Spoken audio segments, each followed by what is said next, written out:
म्हणजे पहिल्यांदा या देशामध्ये शेतकऱ्यांचा शेतमजुरांचा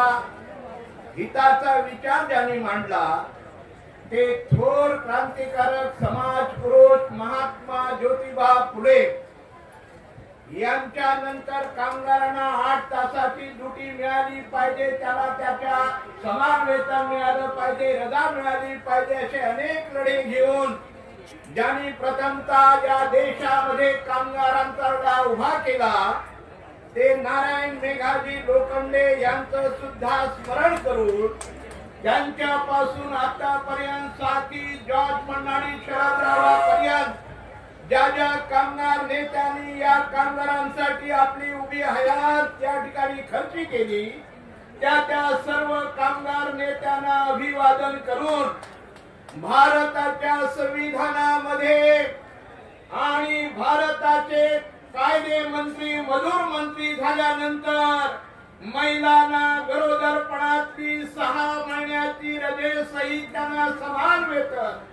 कामगारांचे सगळे हक्क मिळवून देण्याचं काम ज्या महामानवानं केलं त्या भारतीय राज्यघटनेचे शिल्पकार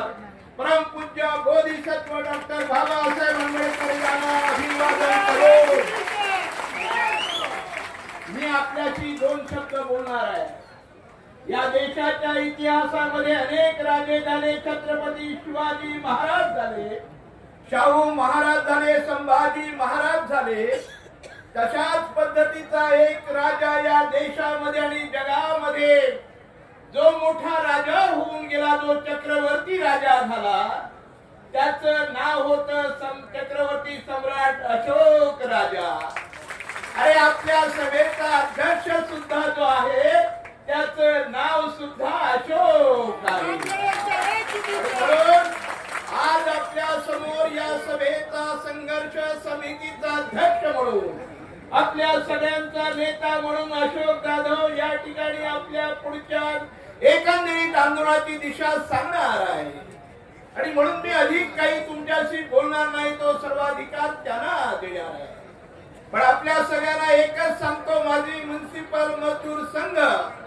या नावाची एक छोटीशी महापालिकेतली संघटना आहे।